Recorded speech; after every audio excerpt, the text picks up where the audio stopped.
I know you've got a full agenda, and but I do thank you for getting your time, and hope everyone will stay safe, and we'll continue to keep you updated. Thank you. Thank you very much. We appreciate it. You stay safe and well as well. All right, I will. Bye bye. Bye-bye. Okay, next we have Harry Jacobs, who is going to take us on a journey through Cal Poly's past, present, and future, as seen through architecture. Uh, he spent a lot of time back on campus, and I think much to his surprise, things have changed. Some are the same, and some have changed. So he's going to share all of that through a slideshow with us.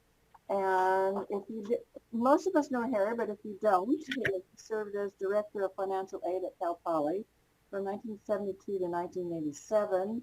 Prior to that, he had assignments as senior financial aid counselor at Cal State Northridge, administrative assistant for the California State International Programs, Chancellor's Office, San Francisco State, and counselor financial aid, Cal State LA.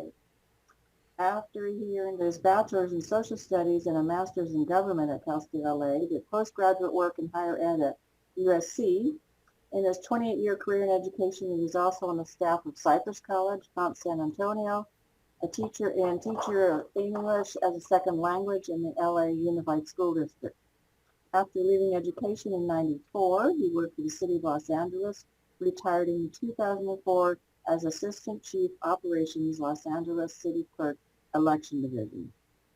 Harry recently retired from the U.S. Coast Guard Auxiliary after 40 years of service, reaching the office of District Commodore, during which he supervised Coast Guard Auxiliary Administration and Operations in Southern California, Arizona, Southern Nevada, and Southern Utah.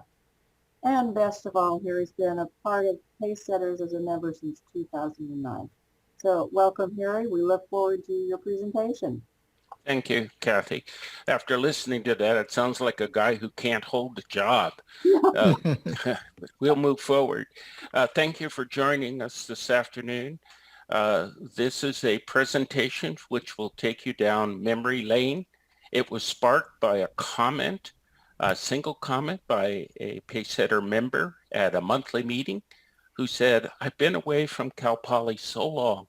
I wonder what it looks like. I wonder what changes have been made."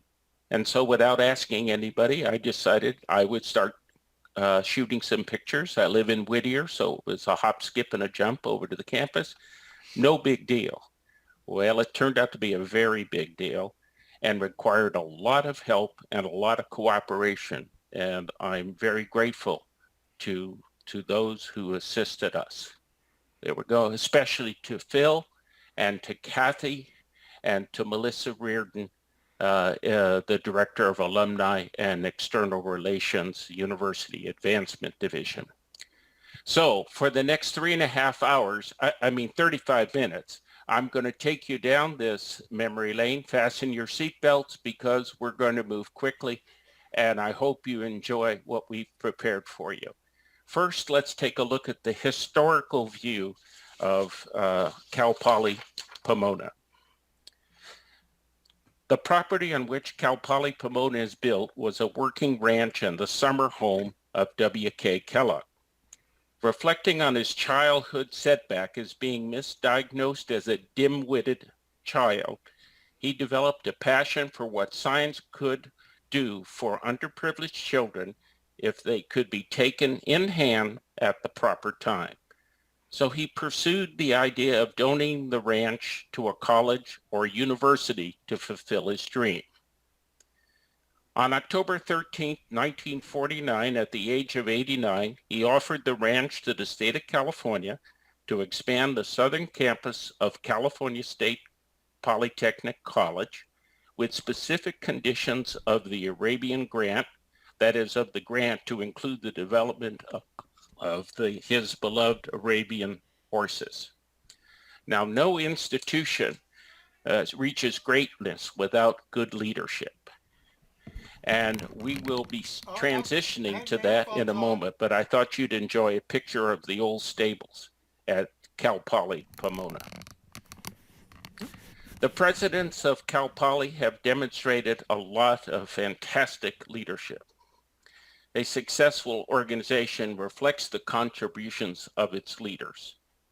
Our current president, Dr. Coley, has intensified the university's commitment to diversity, equity, and inclusion. Her predecessor, Dr. J. Michael Ortiz, provided oversight of the development of multiple campus construction projects and secured a $42 million donation from the W.K. Kellogg Foundation to serve underrepresented students, including military veterans and former foster youth. Dr. Bob Suzuki improved academic quality through the creation of the Faculty Center for Professional Development, founded International Polytechnic High School, iPoly, on the campus, and created the Cal Poly Pomona Downtown Center to increase the university's engagement with the Pomona community. Dr. Yu Labounty supported a renewed emphasis on the importance of international ties, which included establishing the International Center and expanding foreign study programs, including new exchanges with universities in China. Dr. Robert C. Kramer oversaw the development of the academic programs from 20 to 69, including the first graduate degree, a master's in biological science, as well as the construction of 9 new buildings, including the Kellogg West Conference Center. Dr. Kramer was president when Cal Poly was actually accredited by WASC as a separate entity and was granted university status in 1971. Dr. Julian McPhee was president of Cal Poly San Luis Obispo in 1938 when the university acquired the Voorhees School for Boys in San Dimas for a southern branch of the campus, and Cal Poly Pomona was established. Dr. McPhee brokered the deal with W.K. Kellogg to acquire the Kellogg Ranch for the state.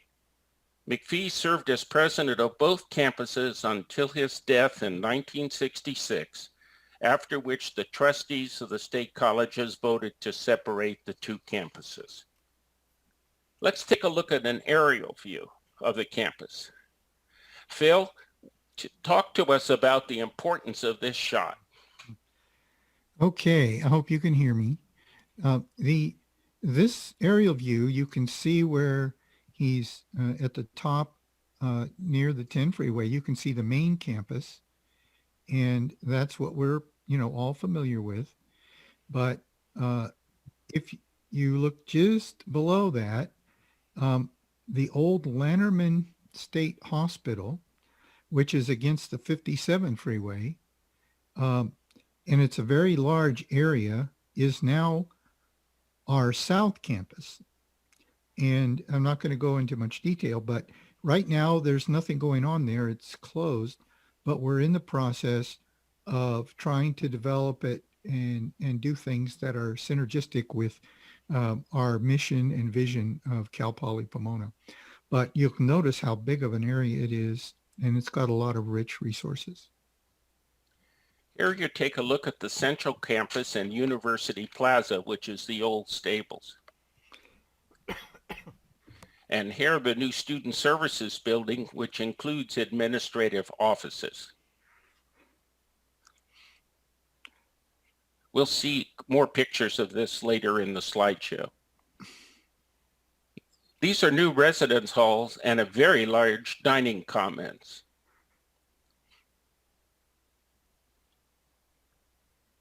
And the picture of the Bronco Student Center looking at the front from across the stables. Is that correct, Phil? Yeah, that you can see the large addition to the student center that was built some years ago, but it contains the largest dining facilities and meeting facilities on campus. Let's take a look at the ground view. I was coming off the 57. I turn left onto Temple. I'm driving down and I see Innovation Village. What is Innovation Village?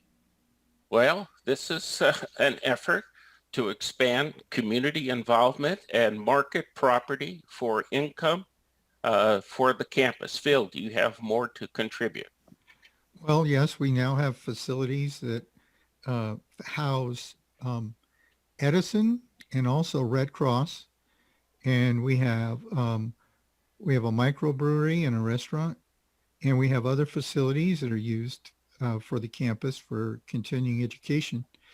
And there's a certain amount of business development going on too.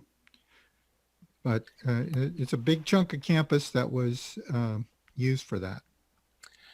You now look at University Village. This is property owned and controlled by the university for student living. Couple of shots. As you go approach the entrance of the campus off of Temple, you see Poly High School, which is under the supervision of the Los Angeles County Office of Education, which makes it available to any student in the county who wishes to attend a high school. Entering, you see that Cal Poly is getting ready for winter registration. I shot this in November of last year. Here looking at Building 60, the resident suites, which were built in 2003 with the help of Melissa and the university library staff. We were able to get the dates the buildings were constructed or modified. No, this is not an advertisement for gas. It's just a new electronic sign to let you know what parking spaces are available in a new parking facility that was probably only a dream at the time most of us were on campus. At Building 42, the brick Bronco Recreation and Intramural Complex was built in 2014. Phil, you had some comments about that. Yes, this is part of ASI. Students fund this building with fees. It contains basketball courts, fitness center, the largest climbing wall in the state system. And it's a huge facility, and the students really take advantage of it. You can see the rope bridge, which is a part of the opportunity available through the brick. This is Building 35, the Broncos Student Center addition. It was built in 2003. And now the front of it, 1974 original construction and the 2003 addition. I just put this slide in for memorabilia. University Drive and Ag Valley Road, it's still there. The fields are still there. The animals are still with us. And so is Kellogg West. Here is Building 76, Kellogg West Education and Dining Facility, built in 1971. And the addition built in 79. Now, we're looking in 1989 with the development of the Collins College of Hospitality Management. Phil, you have some comments about this? Yes, this complex has quite a few buildings in it now, including the one where we have the restaurant at Kellogg Ranch. And so it's been expanded many times through the generous help of the Collins family and other donations.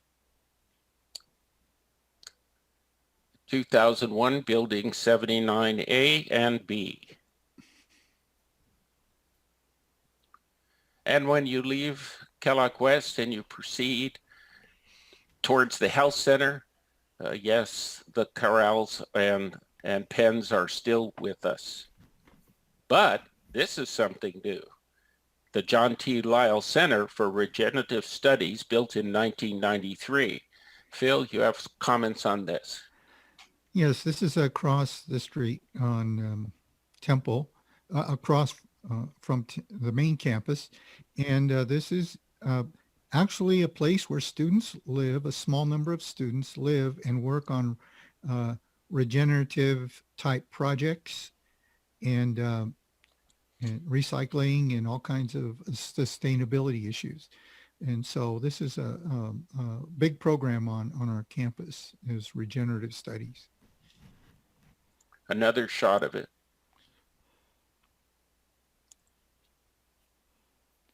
Yeah, that's Temple in the background.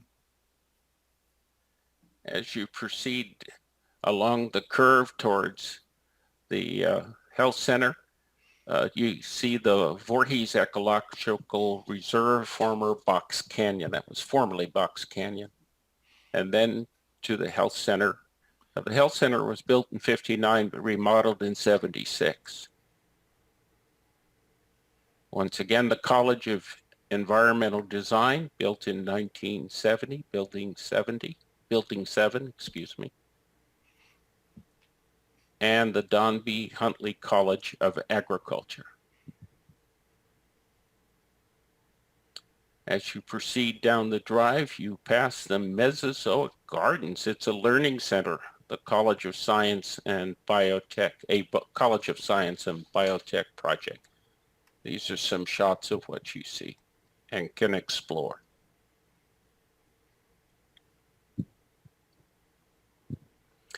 No slideshow would be complete without the symbols of Cal Poly on the hill. Originally it was just CP, Cal Poly, but we added Pomona, CPP. Airlines have seen, the people on airlines have seen it, students have seen it, drivers have seen it, and it's still there as a mark of a great university. What? We can't get through? What is this, construction? There's construction going on all over campus. It's either in process or has been done. It's unbelievable trying to get from point A to point B. I had to turn around. Let's take a look at the College of Science, the biotechnology building. There's something special about that design. Phil, would you tell us about it? Yeah, you might notice the curvature of those windows, and they are reminiscent of DNA strands in the design to kind of give it a biological twist. Just a shot of the quad and marketplace. We didn't have any commercial entities on campus when I was there, but we certainly do now. This view of the library is important because many of you may not remember, or may remember, that it didn't have the number of floors shown in this picture. This is looking east. There's better shots coming of it.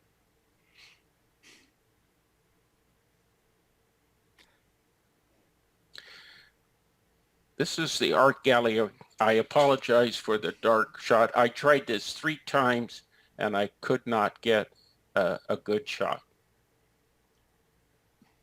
Building 25, the drama building, a university theater constructed in 1963. And here is Building 6, the College of Education and Integrative Studies. This was the business building, and this was in 1970, formerly the business building. And here the original College of Engineering built in 59, and the addition to the left in this picture built in 65. This is a very important shot of this building. Why is that, Phil?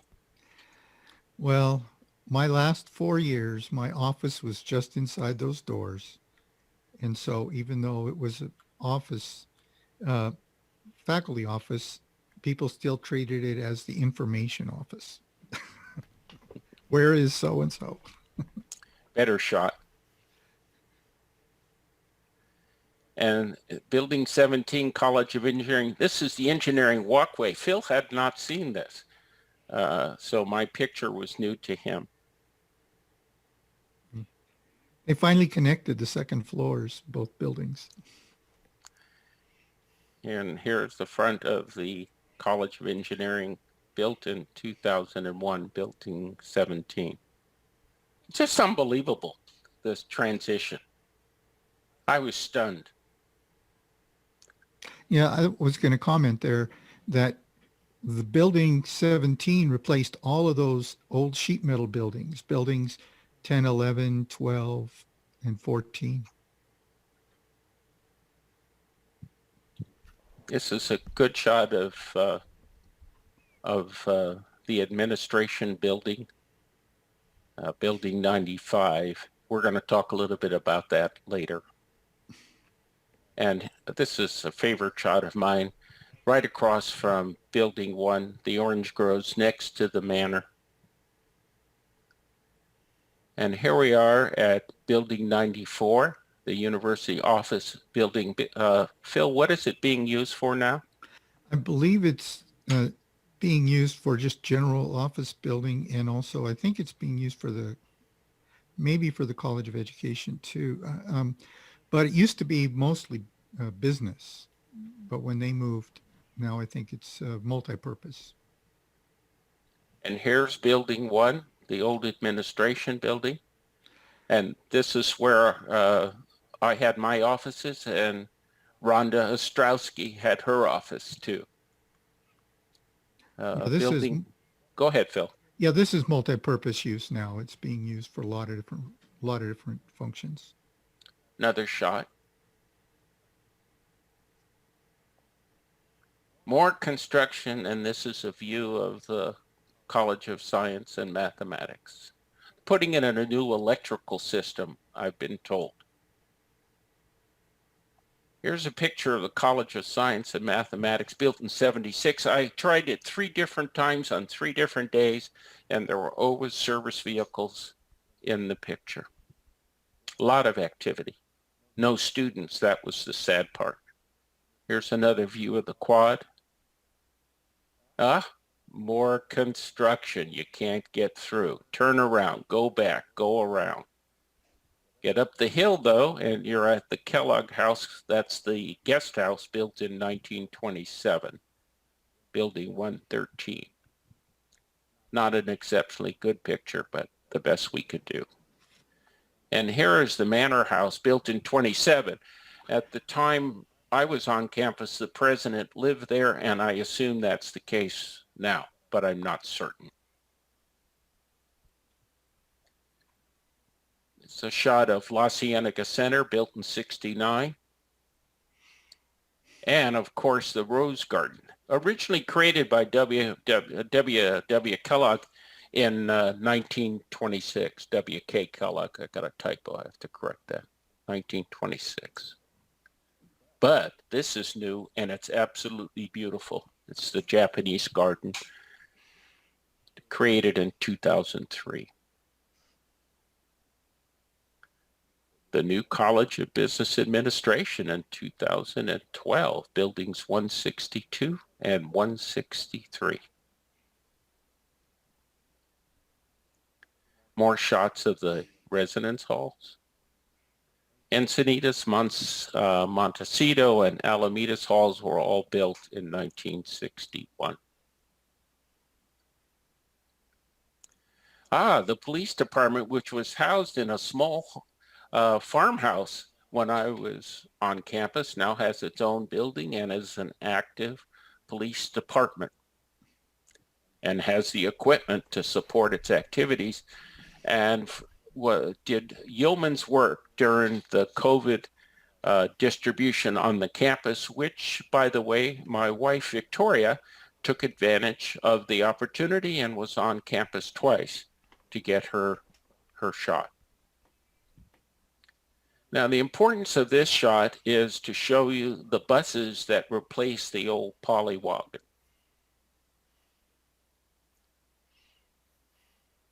And parking structures all over campus, way beyond the imagination that we had in 1972. I remember talking about how could we handle more than 11,000 students. Here's building 98. This is the classroom, laboratory, and administration building. Phil, it's this pointed section that's potentially going to be taken down. Is that correct? Yes, I don't have the exact timeline, but apparently that building is currently vacant. It's just being used for storage. And eventually, I believe that portion of it will be taken down. But the part on the right will remain for offices and classrooms and other things. Here's another shot of it. And the back of it. The young lady in the picture is my wife. We certainly picked an interesting day to shoot this picture. The cloud cover didn't make it easy, but it's an interesting effect on the building. And I think there's some significance about this, Phil, that you want to share. Yes, the Building 98, that whole complex has been used as a movie set for many movies. And probably the most identifiable one is if you ever see the movie Gattaca, you would recognize the CLA building a lot. Here's a picture of that student service building under construction. We're going to talk about the meaning of the roof line in just a sec. Unbelievable. Very futuristic. Phil, you want to take a shot at this on the roof? Well, the students have nicknamed this building the spaceship and the mushroom, but the design of the roof line is supposed to emulate the sight line of the mountains just to the north. So it's supposed to be reminiscent of the San Gabriel Mountains. That gives you a better shot to fit the explanation. Mm-hmm. Yes, if you'll notice, that isn't too far off from seeing Mount Baldy and Ontario Peak and Cucamonga Peak.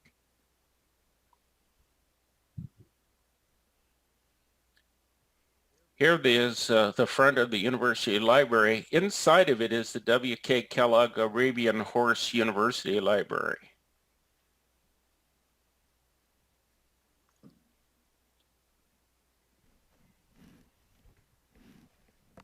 The back of it.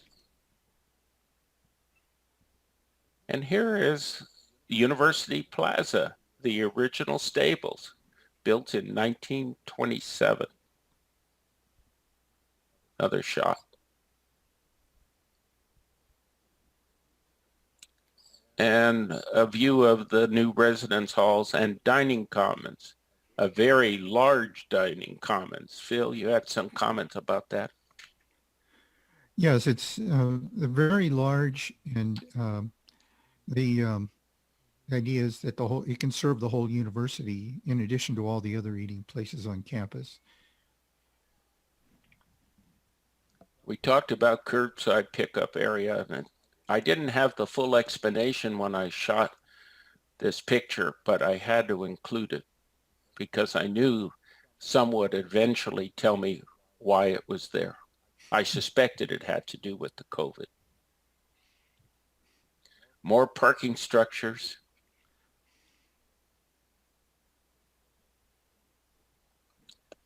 Take a look at this famous intersection and you'll notice that Kellogg Drive has been redirected. As we move in towards the Arabian Horse Center, built in 74. Another shot. Yes, we still have horses.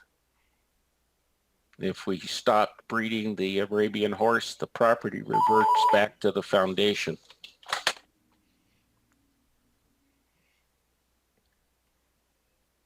An arena.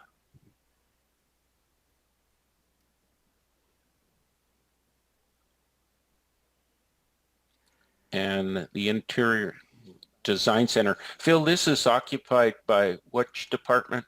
This is used by the architecture department, the architecture program in the College of Environmental Design. This is where students can work on their design projects and other things like that. And here's Building 45, the Apparel Manufacturing and Management, also known as the Betty Tracy Building, built in 1960. Betty, we put that in just for you, but we think it's a good idea because of your contribution to the program. And I couldn't believe it, but these are shots that were provided for me of the new Rosefloat laboratory buildings, which were constructed in 2021.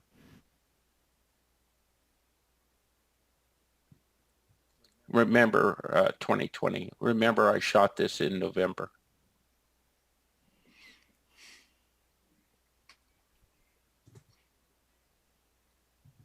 This is the building that Dr. Coley just told us Right. they're going to have some kind of a ceremony with, and sometime in the spring. Everybody remembers this shot. And the Huntley Guardians, we're growing grapes. Little dry. Haven't had as much water as we need this year. And the projections are we're heading for another drought.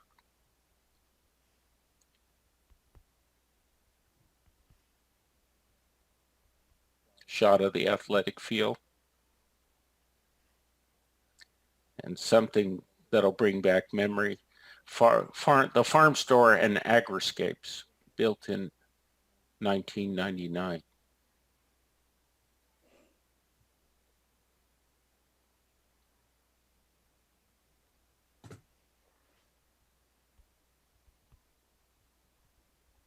Ready to pick your oranges off the tree? The kids love it. So did my wife.